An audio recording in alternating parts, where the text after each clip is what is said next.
adalah mengenai kerajaan Islam di Indonesia. Sebelum itu, Ibu akan mengambil bahasa hadis terlebih dahulu. Untuk hari ini ada berapa siswa yang tidak hadir? 2. Siapa-siapa? Reina dan Maulana. Kenapa mereka berdua tidak hadir? Ada apa? Ada sakit. Oke, cuma mereka berdua ya. Kemudian hadir. Oke. Jadi untuk memulai pembelajaran kita pada hari ini, Ibu mau satu orang untuk maju ke depan agar bisa memimpin doa pelajaran. Mungkin untuk Adik Sarah dipersilakan. Teman-teman, sebelum kita membuka pembelajaran pada hari ini, sebaiknya kita mulai dengan berdoa. Berdoa mulai. Berdoa selesai. Diucapkan terima kasih kepada saudari Sarah. Sebelum kita memulai materi kita, mari kita sama-sama untuk ice breaking terlebih dahulu agar lebih semangat. Dipersilakan kepada adik-adik semua agar bisa berdiri dan satu orang untuk bisa memimpin ice breaking pada hari ini. Silahkan adik maju untuk memimpin ice breaking kita. Kalau kau suka hati tepuk tangan. Kalau kau suka hati tepuk tangan. Kalau kau suka hati, mari kita lakukan. Kalau kau suka hati tepuk tangan. Kalau kau suka hati sentak kaki. Kalau kau suka hati sentak kaki. Kalau kau suka hati, mari kita lakukan. Kalau kau suka hati sentak kaki. Kalau kau suka hati bilang hore. Hore! Kalau kau suka hati bilang hore. Hore! Kalau kau suka hati, mari kita lakukan. Kalau kau suka hati bilang hore. Hore! Hore! Baik anak-anakku sekalian, hari ini kita akan belajar tentang kerajaan Islam yang ada di Indonesia. Perlu kita ketahui bersama bahwa tujuan pembelajaran kita pada hari ini adalah menganalisis sejarah kerajaan Islam yang ada di Indonesia. Bisa dilihat di sini ada 8 kerajaan yang sering terdengar oleh kita. Yang pertama ada kerajaan Samudra Pasai, kedua kerajaan Malaka, ketiga kerajaan Aceh Darussalam, keempat kerajaan Demak dan Padang, kelima kerajaan Banten dan Cirebon, keenam kerajaan Mataram, ketujuh kerajaan Gorontalo, dan yang terakhir ada kerajaan Ternate dan Tidore. Di sini dibagi menjadi 3 bagian. Yang pertama ada kerajaan Islam yang berada di Sumatera, yaitu kerajaan Samudra Pasai. Raja-raja yang memerintah di kerajaan Samudra Pasai adalah yang pertama Sultan Malik Al-Saleh, Sultan Muhammad Malik Zahir, Sultan Mahmud Malik Zahir, Sultan Zainal Abidin Malik Zahir, Sultan Narisha, Sultan Narisha Abu Zain Malik Zahir, dan yang terakhir Mahmud Malik Zahir. Lalu yang kedua ada kerajaan Aceh, yaitu kerajaan Aceh didirikan oleh Sultan Ali Nur Hayat Mugayat Syah pada tahun 1530. Kemudian ia digantikan oleh Sultan Alauddin Riayat Syah Al-Kahar atau Sultan Buddha, Sultan Iskandar Buddha, dan yang terakhir yaitu Sultan Iskandar Thani atau Sultan Sani. Lalu yang kedua ada di daerah kerajaan Islam yang berada di Jawa, yaitu ada 3 kerajaan. Yang pertama adalah kerajaan Demak. Demak berdiri pada tahun 1500 sebagai sebuah kerajaan yang terletak di daerah Bintoro, dekat muara Sungai Demak. Raja-raja yang memerintah di Demak yaitu Raden Fata sebagai pendiri dan raja pertama. Lalu ada Pati Unus, Sultan Trenggono, dan yang terakhir ada Sunan Prawoto. Lalu yang kedua ada kerajaan Mataram Islam, yaitu Mataram berdiri pada tahun 1586 dengan raja pertamanya yaitu Sutawijaya yang bergelar Penembahan Senopati. Setelah ia wafat pada tahun 1601 dan dimakamkan di Kota Gede, Yogyakarta. Pemerintahannya dilanjutkan oleh putranya yang bernama Mas Jolang atau Raden Mas Rangsang atau Sultan Agung. Mataram mencapai kejayaannya pada masa Sultan Agung. Pengaruh Mataram memudar setelah Sultan Agung meninggal pada tahun 1645. Lalu yang ketiga ada kerajaan Islam di Cirebon. Asal-usul nama Cirebon juga terdapat dua pendapat. Yang pertama ada menurut babat Cirebon tersebut sebagai bahwa Cirebon berasal dari kata ci dan rebon yang berarti udang kecil. Nama tersebut berkaitan dengan kegiatan para nelayan di Muara Jati pada saat itu karena mereka membuat terasi dari udang kecil. Lalu yang kedua ada versi lain yang diambil dari kitab Negara Kertabumi menyatakan bahwa Cirebon adalah perkembangan dari kata Caruban yang berarti atau berasal dari istilah sarumban. Lalu pendiri kerajaan Cirebon adalah Walang Sungsang. Namun tokoh yang berhasil meningkatkan statusnya menjadi sebuah kerajaan adalah Syarif Hidayatullah atau yang biasa kita kenal sebagai dengan nama Sunan Gunung Jati. Yang keempat ada kerajaan Islam di Banten, yaitu pada awalnya kawasan Banten yang dikenal pula dengan sebutan Banten Girang merupakan bagian dari kerajaan Sunda.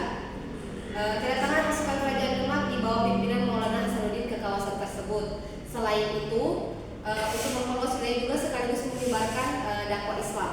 Kemudian dipicu oleh adanya kerjasama dengan antara Sunda dan Portugis dalam bidang ekonomi dan politik. Hal ini dianggap dapat membahayakan kedudukan kerajaan Demak selepas kegagalan mereka mengusir Portugis dari Malaka pada tahun 1513.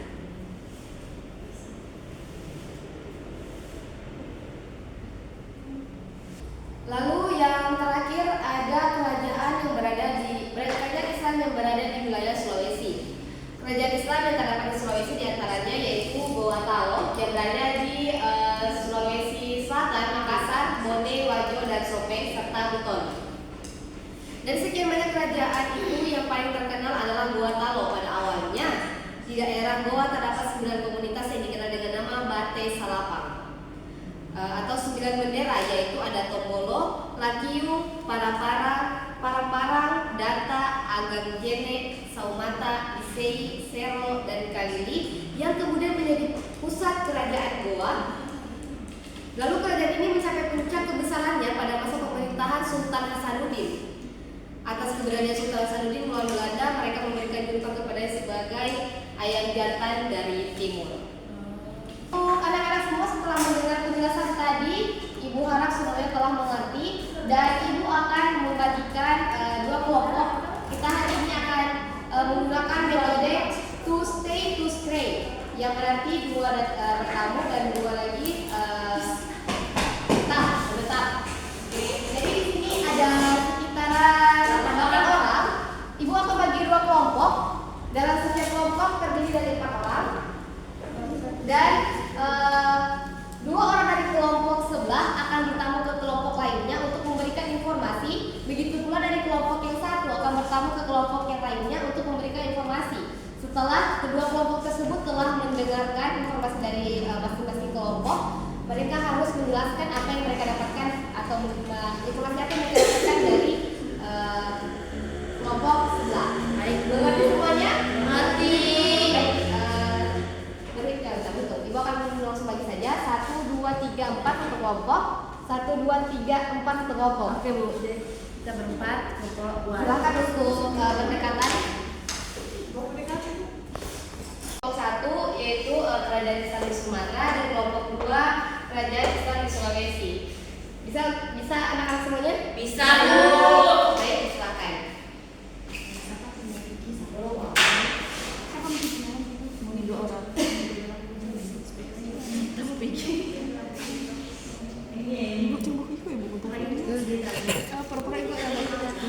Kontrol tuh pak kontrol lah.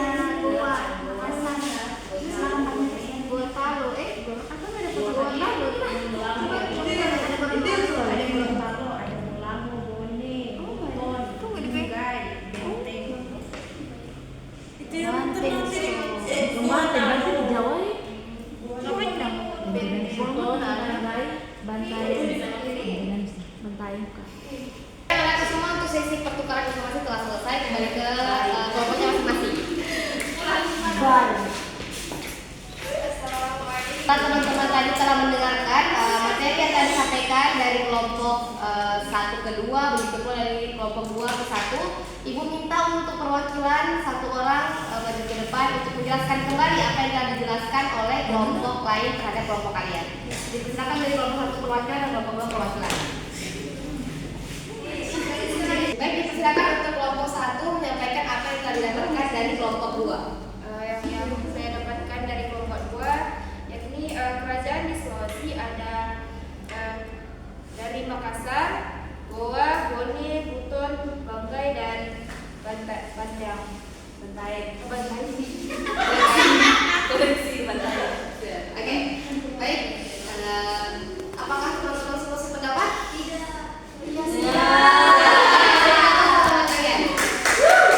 Lanjut ke kelompok 2, apa yang didapatkan dari kelompok 1? Yang kelompok 2 dapatkan di kelompok 1 yaitu ada kerajaan Islam di Sumatera itu ada 2, yaitu pertama ada Samudra Pasai dan Kerajaan Aceh. Berikan aplaus kepada teman-teman kita. Silakan duduk lagi.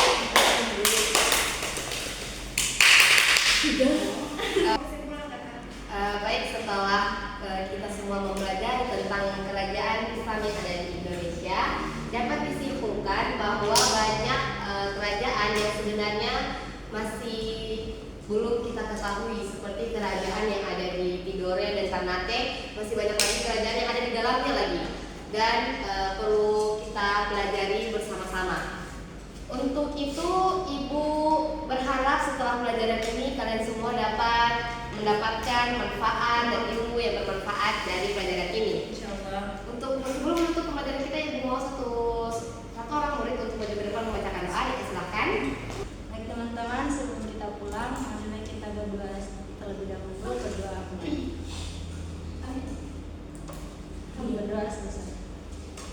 Terima kasih untuk saudara Reza. Baik, lebih dari kurangnya Ibu mohon maaf. Wabillahi taufiq wal hidayah. Wassalamualaikum warahmatullahi wabarakatuh.